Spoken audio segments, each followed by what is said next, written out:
From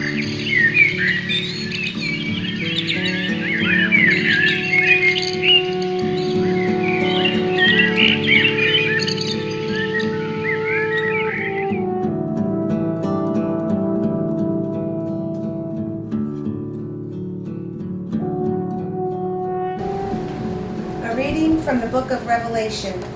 I, John, saw a scroll in the right hand of the one who sat on the throne. It had writing on both sides and was sealed with 7 seals. Then I saw a mighty angel who proclaimed in a loud voice, "Who is worthy to open the scroll and break its seals?" But no one in heaven or on earth or under the earth was able to open the scroll or to examine it. I shed many tears because no one was found worthy to open the scroll or to examine it. One of the elders said to me, "Do not weep. The Lion of the tribe of Judah, the Root of David, has triumphed, enabling him to open the scroll with its 7 seals." Then I was standing in the midst of the throne, and the 4 living creatures and the elders. A lamb that seemed to have been slain. He had 7 horns and 7 eyes. These are the 7 spirits of God sent out into the whole world. He came and received the scroll from the right hand of the one who sat on the throne. When he took it, the 4 living creatures and the 24 elders fell down before the Lamb. Each of the elders held a harp and gold bowls filled with incense, which are prayers of the holy ones. They sang a new hymn, "Worthy are you to receive the scroll and break open its seals. For you were slain, and with your blood you purchased for God those from every tribe and tongue, people and nation. Right. You made a kingdom and priests for our God, and they will reign on the earth." The word of the Lord. Thanks be to God. The responsorial song, "The Lamb has made us a kingdom of priests to serve our God." The Lamb has made us a kingdom of priests to serve our God. Sing to the Lord a new song of praise in the assembly of the faithful. Let Israel be glad in their Maker. Let the children of Zion rejoice in their King. The Lamb has made us a kingdom of priests to serve our God. Let them praise his name in the festive dance. Let them sing praise to him with timbrel and harp. For the Lord loves his people, and he adorns the lowly with victory. The Lamb has made us a kingdom of priests to serve our God. Let the faithful exult in glory. Let them sing for joy upon their couches. Let the high praises of God be in their throats. This is the glory of all his faithful. Alleluia. The Lord has made us a kingdom of priests to serve our God. Hallelujah. Hallelujah. Hallelujah. Hallelujah.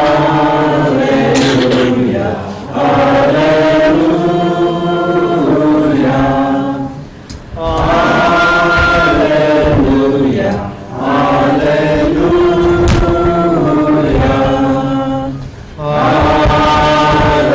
Hallelujah. Hallelujah. The Lord be with you. And with your spirit. Reading from the Holy Gospel according to Luke. As Jesus drew near Jerusalem, he saw the city and wept over it, saying, "If this day you only knew what makes for peace, but now is hidden from your eyes. For the days are coming upon you when your enemies will raise a palisade against you. They will encircle you and hem you in on all sides. They will smash you on the ground and your children within you, and they will not leave one stone upon another within you, because you did not recognize the time of your visitation." The Gospel of the Lord. Praise to you, Lord Jesus Christ. We continue the second section of Revelation. The following section of Revelation As we spoke about last night, it is talking about the persecution, the martyrs during the first century Christianity. And it continues on in this imagery, in this Christian code that the audience would have understood, and the Roman authorities, the Roman pagans, would not have understood what was being said to the Christians who could be suffering persecution and martyrdom, or were going to be persecuted and martyred. And so again, it's talking about that Eucharistic banquet, which is a mirror of what we are experiencing now, because we have begun the Mass. And it's the angel is looking, who is worthy to open the scroll and break open its seals?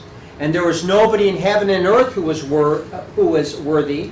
And so they all of a sudden started to weep, because they're saying, we'll never find out the truth. We will never have peace in our hearts. And then they say, the Lion of the tribe of Judah, the root of David, has triumphed. He will be able to open the scroll with his seals. If you are a fan of the Chronicles of Narnia, the lion represents Jesus, and it's exactly the book of Revelation. It is Jesus they're talking about. And then all of a sudden, this lion becomes the lamb. So again, it can't be taken literally. This is figurative language. So the lamb is at the throne. It has been slain. There are 4 living creatures. Remember, the 4 living creatures are the gospel writers, and then the elders. The holy ones are the Christian assembly. Paul many times referred to the Christians as the holy ones, or the saints. It's used interchangeably. There are 7 horns and 7 eyes on that lamb. It's not a grotesque image. What it's trying to say is that lamb is all-knowing and all-seeing. The 7 spirits of God. What are the 7 spirits of God? Well, you might have heard of them. They come in confirmation: wisdom, understanding, counsel, fortitude, knowledge, piety, fear of the Lord. And who's able to receive this scroll from the right hand of God? It's the Lamb. So it's God the Father on the throne. The Lamb is able to receive from the right hand, because Jesus is at the right hand of the Father. And then he took it from the one who sat on the throne. When he took it, the 4 living creatures and the 24 elders, remember there are 12 tribes, there were 12 apostles. This means it's even double the grace. There's 24 elders. They all fall down before the Lamb, and each of the elders held a harp and gold bowls filled with incense. The harp, even still today, when we talk about angels, they've always got that harp. This is talking about a heavenly experience. Incense, we still use incense, and it's our prayers rising up to heaven. So it's this idea of the prayers being brought up to the heavenly Eucharistic banquet. These are the prayers of the holy ones. These are the prayers of the saints. These are the people that were being martyred, that are offering up their prayers. And they sang a hymn. Worthy are you, that's Jesus, to receive the scroll and break open its seals. For you were slain, and with your blood you purchased for God those from every tribe and tongue, people, and nation. You made them a kingdom and priests for our God, and they will reign on earth. So we are saved by the blood of the Lamb. At every single Mass we have the opportunity to receive the blood of the Lamb. And so that's the idea behind it. The psalm refrain represents and underscores the same idea. The Lamb has made us a kingdom of priests to serve our God. We need to keep reminding ourselves we're part of the royal priesthood.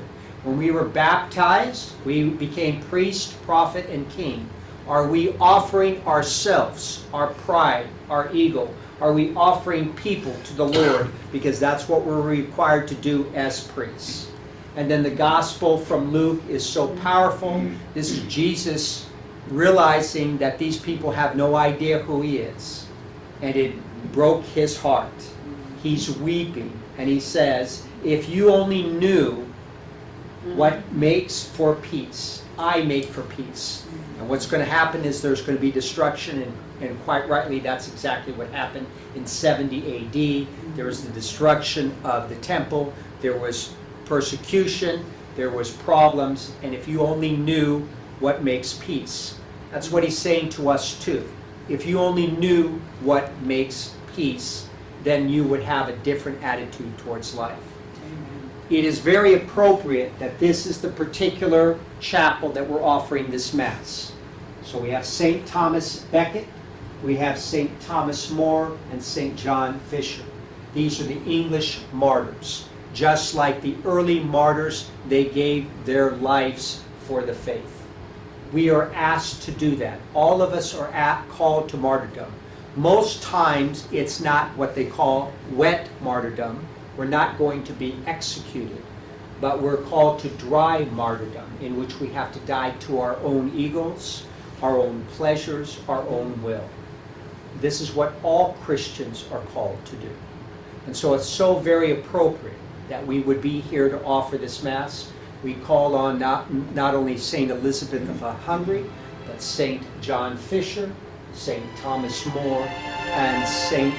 Thomas Becket, as we lift up our prayers, our concerns to our Lord.